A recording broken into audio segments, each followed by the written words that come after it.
this episode of our Take 10 webcast. I'm Sophia, Communications Manager for the Automotive 30% Club, and in this webcast series I'll be asking a series of questions to inspiring automotive women. The aim is to get to know them a little bit more, both personally and professionally, and the aim of the webcast is simple. 10 questions in 10 minutes to one inspiring automotive woman. In this episode, I'm delighted to be joined by Maxine Bonwick, HR Director at Renault Group UK. So welcome, Maxine. Thank you, Sophie. It's lovely to be here. We're delighted to have you as ever. So are you ready for me to get started with the questions? Yes, go for it. Quick fire, go for it. Absolutely. So how long have you worked in the automotive sector, if you want to give a bit of, say, brief career history? Sure. So I've nearly worked within the automotive sector for 6 years. I started in the automotive sector at Volkswagen Group, and I'm now obviously the HR Director of Renault Group UK. Prior to this, I was in FMCG with Nestle and also tech, so a global tech company. So really interesting to have those different sectors and think, you know, how can you evolve and what can you do within the automotive space? Yeah, definitely. And like you say, sort of bringing that diversity from different sectors into the automotive industry helps massively as well, obviously. And obviously we're delighted to have you as part of the industry now. So what's your favourite part of your job, would you say?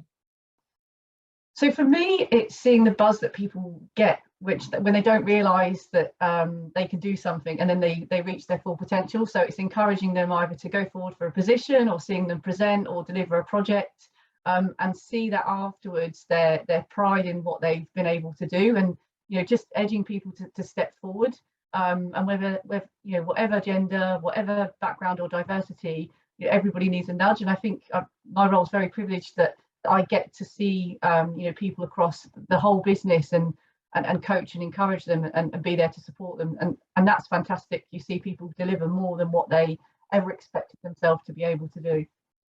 Yeah, I think that's a wonderful thing. So this next question is quite hard, and most of the guests that we have on this webcast do struggle with it slightly, which I'm sure you might do in HR. But if possible, could you sort of describe your average day and what your average day looks like? Absolutely, that is a hard one for anyone to do.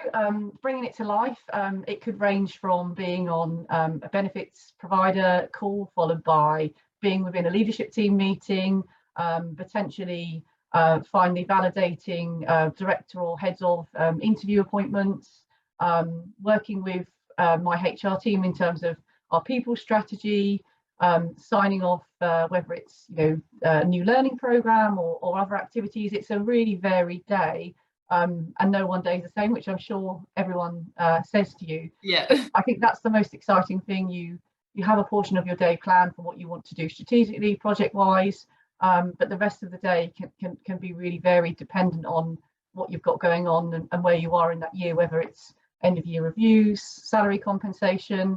You have a cyclical cycle of what I would describe as core activities, but within those core activities, it's really about the priorities of the business and how can you partner with the directors in order to really drive through change and business performance.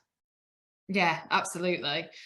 So like you say, not a typical day, but certainly some key things that probably come into play every single day. But you know, that's what keeps you busy, I'm sure. Absolutely. So you've touched slightly on your career within the industry and before you joined the automotive industry as well. But can you name a particular career defining moment? So reflecting, I think it's this role, coming into this role and you know, putting together, you know, all of the different learnings, experiences, opportunities that I'd had, and yes, fundamentally that's by the people you work for that have pushed you forward, you know, said step out instead of me, advocated you and said, you know, you go ahead and do this. And whether it's formal or informal, those mentors and sponsors in my career, who I wouldn't be here for today without them investing that time in me. And you're able to sort of put together all of those different nuggets of what you've learned and say, how do I want to do it for Renault Group UK?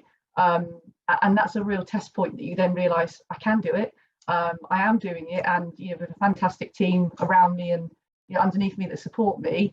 But it is at that moment that you sort of switch to say, I'm in that role now, now doing that with all of those advocates that have helped you along the way and still continue to. Yeah, definitely. I think I know a particular thing that a lot of women in particular struggle with, in the commercial world is the imposter phenomenon. And I think it's almost sort of looking back at that and saying, no, I can do it. I'm proving that I can do it. So absolutely. Yeah. And even if you say it to yourself, I can't, it's having those people that say you absolutely can. Yeah. And throughout my career, I've been really lucky, to have people that have also said, go for it, do it. And you need those people, whether they're in your professional or personal life, to do that as well, which is fantastic. Yeah, absolutely. It's so important to sort of surround yourself with those positive forces, because like you say, they can really help you throughout your career. So while we're still speaking about your professional life, what makes you happy professionally? So for me, it's seeing progress. I don't think there's one day that sits still in terms of whether I'm sitting at a desk physically, that everything that's moving is moving around us in the business.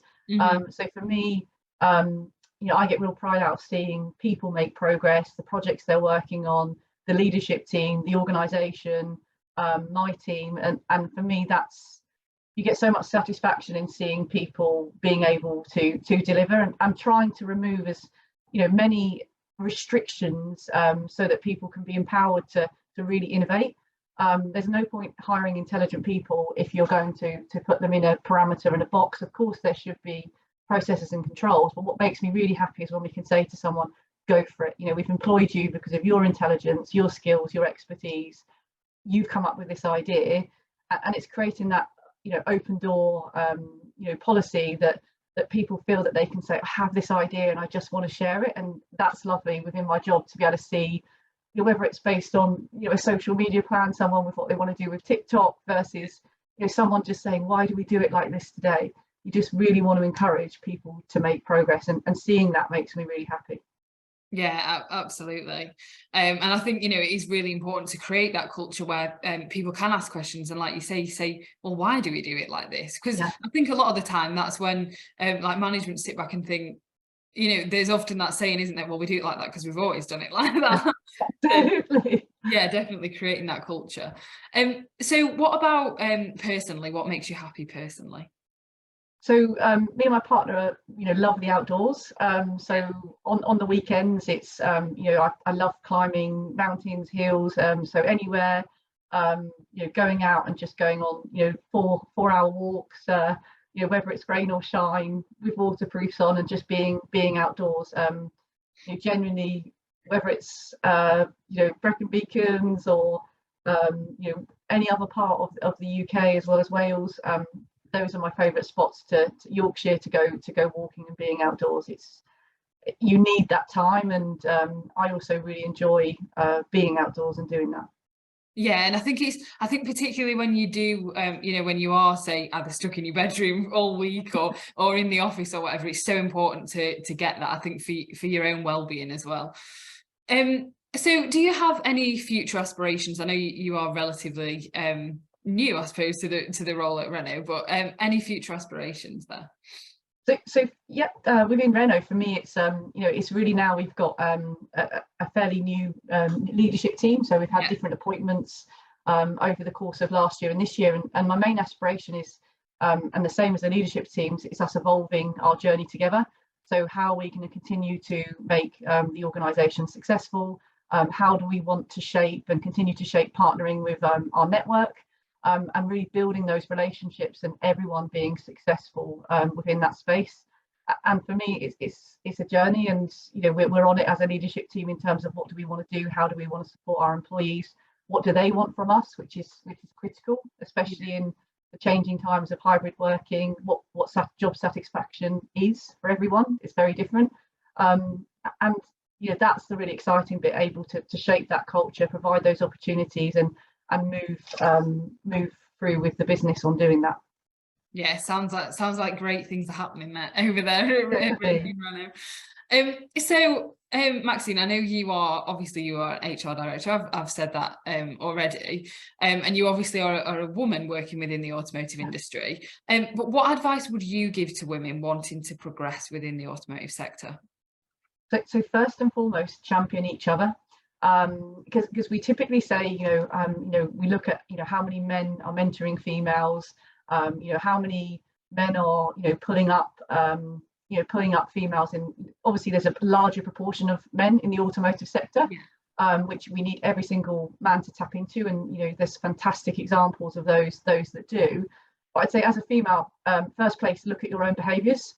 Are you championing other females? Are you role modeling? Are you sitting in a meeting and saying, I need to go and pick up my child, have a lovely time, guys, and I'll be back on later? Are you overtly saying things that you want to see, either you'd wanted to have seen in your younger self, or you want to see in the females around you? And then in addition, as you said, Sophie, imposter syndrome's there. Really tap into, why do you have it? Find those examples of where you've succeeded in the past and you've delivered, and continue to have that momentum. If something you want to achieve, have the tenacity to do it. Put in place, learn, watch the TED Talks, use the LinkedIn Learning, read articles, tap into the 30% Club's mentoring program, and tenaciously go and get it. So those, I suppose, three sort of things. One is, be a champion to other women. The other is, absolutely be tenacious and go for it, and make that little imposter, which may be a slightly larger one, and just role model what you would want to see other women successful in their career. I don't have children myself, but one thing I always ensure is, how conscientious am I in terms of, ensuring for men and females, how am I putting time in people's diary? How am I respecting their personal time? How am I advocating flexible working? And what am I promoting in that space, so that I'm a role model for other people? If people see me, early in the office, late in at night, not stopping for a lunch break, I'm then creating a culture that will compound those problems. So we've all got a role to play, and that's what I'd encourage every single female to do as well. Play your role in the change. Yeah, absolutely. And what a great role model you are, Maxine, I must say. Thank you, Sophie. So moving on to the next question, and almost the final question, but why do you think it is important for the automotive sector to have this diverse gender mix? It's essential. We live in society with a balance of male and females, but yet we don't see that within the workplace in the automotive sector. And our customers are male and female. We operate in society, with both genders, and I think we've got still a big push to achieve gender equality, and everyone says we only will if everyone puts in to do that. There's plenty of opportunities. You've only got to look at the last 6 years that I've been in auto, and there's roles that didn't exist. There's roles that are in today that didn't exist 2 years ago. So it's not that men have to step out for women to step in. There is plenty of opportunities for everyone. We just need to think differently, just train people at a younger age, and also be more open to more genders within the workplace succeeding. Whether it was a traditional male dominated role, it's evolving that now to say, how can it be right for, we should hopefully be at a place where it's irrelevant what gender you are. We have a mixed organisation, and that's where I'm always striving to get us to.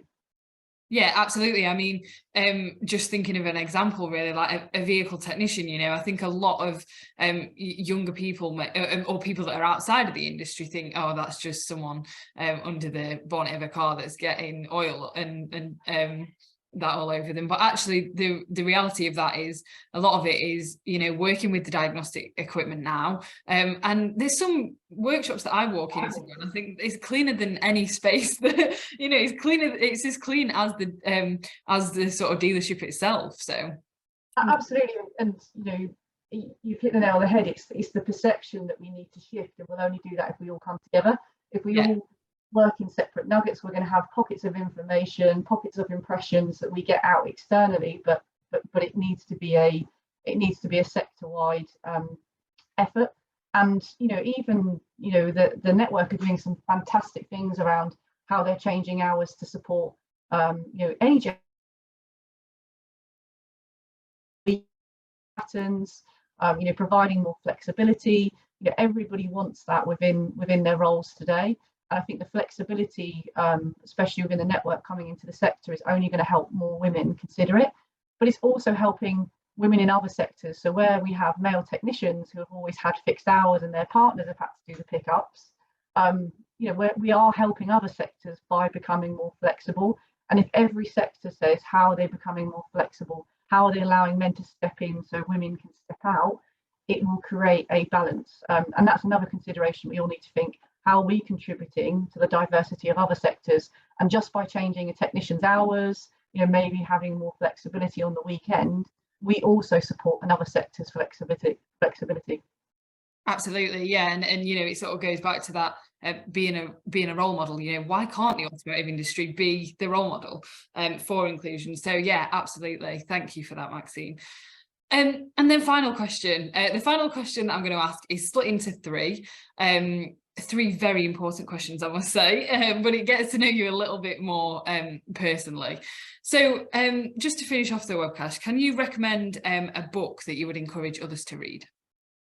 So Lean In by Sheryl Sandberg, and it's probably been recommended by a number of people, but it's a fantastic book that still sticks with me. I go back to different paragraphs, I go back to different chapters and read it, and it was one of those books that was really profound to me in terms of techniques, seeing aspects in different ways. And it's a fantastic book for anyone to read, any gender. And have you read it yourself, Sophie? I don't know if I have, yes, yeah, it's fantastic read, isn't it? Perfect. Yeah, great. And yeah, like you say, I think there's a lot of people that recommend that book, so yeah, definitely. And what about your favorite film? What's your favorite film? So this one is a harder one for me. It's probably Man on Fire. Okay. So absolutely love the film. Can't tell you why. It's just one of those nostalgia ones that you go back to, and if I see it pop up on Netflix, then it will definitely be one that I'll go to watch. But don't actually know why, but just really enjoy it. Yeah, just want to, it's the little ones in life, isn't it? And final question, and arguably the most important question. Can you say the song that gets you on the dance floor?